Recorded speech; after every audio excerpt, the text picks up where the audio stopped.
Roma enseña que el Papa es el representante de Cristo en la tierra. Para algunos su voz es equivalente a la voz de Dios y dicen que es infalible. La enseñanza de Roma es que Jesús le dio este nombramiento a Pedro y que de ahí en adelante comenzó lo que denominan una sucesión papal. Pero en medio de todo esto, la pregunta relevante es, ¿en verdad Jesús le dio esta autoridad a Pedro? ¿Qué es lo que Jesús dijo exactamente y qué es lo que dice la Biblia? Y no es lo que dice mi Biblia, la pregunta es, ¿qué es lo que dice la misma Biblia católica? Esto y más veremos en esta cápsula que hemos titulado ¿Fue Pedro el primer papa? Como ya te diste cuenta, se va a poner buena, no te la puedes perder, acompáñanos. Punto número 1. Roma enseña que Jesús le dio este cargo a Pedro cuando en Mateo capítulo 16 le dijo: tú eres Pedro, quien Roma dice significa piedra, y sobre esta roca, palabras de Jesús, edificaré mi iglesia. De esta manera Roma concluye que Pedro, según Jesús, sería la base de la iglesia, pero esto no es así. Así es, no es así porque en primer lugar, en el original griego en el que se escribió el Nuevo Testamento, las palabras textuales de Jesús fueron las siguientes: tú eres Petros, que significa pedazo de roca o roca pequeña, y sobre esta piedra, piedra grande o masa de roca, edificaré mi iglesia. ¿Quién es la Petra sobre la cual Jesús edificaría su iglesia? Él mismo. Así es, en segundo lugar, si tú lees el contexto te darás cuenta que el tema jamás es revelar la identidad de Pedro, el tema es revelar quién era Jesús. Este pasaje inicia con Jesús preguntándole a sus discípulos: ¿quién dicen los hombres que yo soy? Y es entonces cuando le dice a Pedro que él sería un fundamento importante de la iglesia, pero no la Petra. La Petra, la piedra angular, en todo el Nuevo Testamento siempre se refiere única y exclusivamente a Jesucristo. Él es la base de la iglesia. Punto número 2. Tan no estoy equivocado en mi explicación del punto número 1, que el mismo Pedro entendió también las palabras de Jesús como las acabamos de enseñar, que él mismo, así es, Pedro, el supuesto primer papa, en primera de Pedro, capítulo 2, versículo 8, se refiere a Jesús y adivina cómo habla acerca de él. Pedro dijo ahí que Jesús era la Petra, la base sobre la cual Jesús mismo edificaría su iglesia. Si esto no fuera suficiente, Pablo en Efesios 2:20 dice textualmente, versión de la Biblia católica, Nácar Colunga, por cierto, que Jesús era la piedra angular, la base de la iglesia. Insisto, siempre se refiere a Cristo, jamás en la Biblia a Pedro. Punto número 3. El catolicismo enseña que Jesús le dio a Pedro un poder especial en Mateo capítulo 16, versículos 16 al 18. ¿Es esto cierto? Por supuesto que sí. Sin embargo, esto no pone a Pedro en un papel especial ni por encima de los otros apóstoles, puesto que el mismo poder que le dio a él en el capítulo 16 se lo otorgó al resto de los discípulos en Mateo capítulo 18, versículo 18. Esto demuestra que Pedro nunca estuvo por encima de los demás, jamás ni siquiera recibió de parte de ellos el trato de primer papa y mucho menos representante de Cristo en la tierra. Y si todavía no estás convencido, acompáñame al punto número 4, donde te lo voy a demostrar. Punto número 4. Pedro fue un gran hombre de Dios y claro que fue un pilar importante de la iglesia, pero él jamás recibió de parte de ninguno de los apóstoles algún trato especial y menos fue considerado por ellos la máxima autoridad.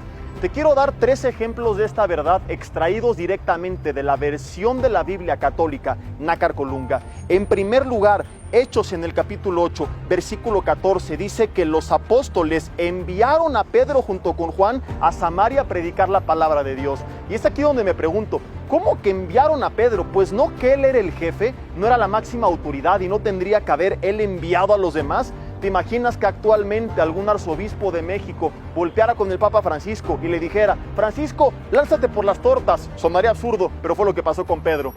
En segundo lugar tenemos Hechos capítulo 15, donde se reúnen los apóstoles en el primer concilio de la iglesia.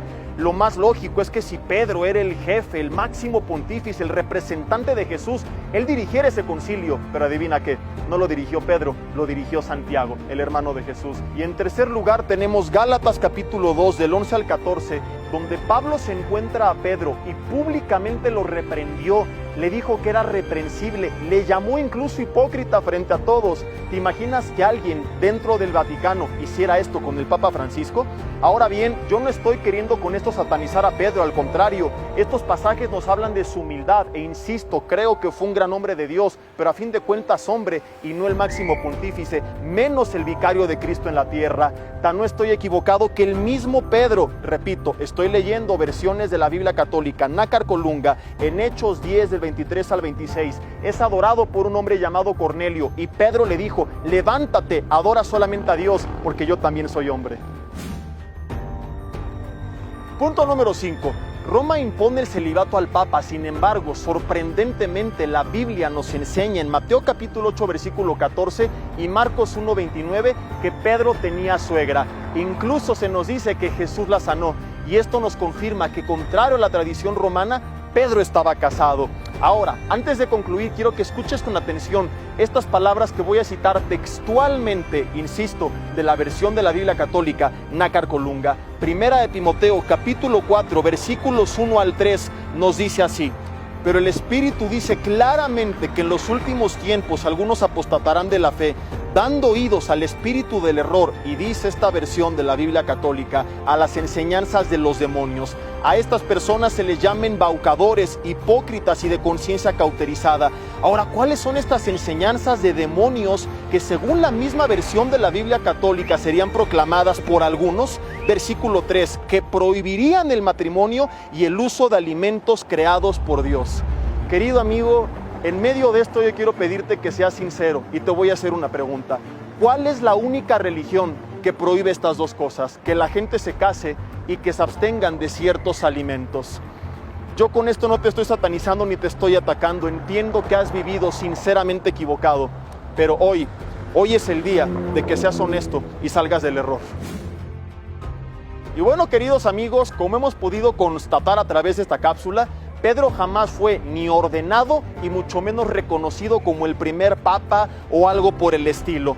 Y si no hubo primero, esto quiere decir que tampoco hubo segundo ni tercero y así sucesivamente. La cadena de eslabones se rompe, lo cual significa que la única voz a través de la cual Dios nos habla, la única voz infalible es la Biblia, la palabra de Dios. Yo te invito a que tú la leas. La Biblia nos dice en Hebreos 12, versículos 1 y 2, que es Jesús el autor y el consumador de la fe y que en Él tenemos que poner nuestra mirada. Él es quien murió por ti, por mí en la cruz del Calvario, quien derramó su sangre para que si tú te arrepientes, tus pecados sean limpios y recibas el perdón de Dios. El perdón no viene a través del hombre, viene directamente de parte de Dios y esto es gracias al sacrificio de Jesús en la cruz del Calvario. Hoy yo te invito a que donde quiera que tú estés, con tus propias palabras, le pidas perdón, le pidas que te ayude, le pidas que venga a reinar a tu vida, le entregues tu vida, comiences a platicar con Él a través de la oración y a descubrirlo a través de la Biblia. Yo te invito a que tú lo hagas y no te vas a arrepentir. Y así como Jesús transformó la historia en dos, créeme, te reto, descúbrelo, va a transformar tu historia. Soy Jesse Bermúdez, esto es Infobiblia TV. Te invito a que sigas más de nuestro contenido en nuestras redes sociales. Dios te bendiga y nos vemos pronto.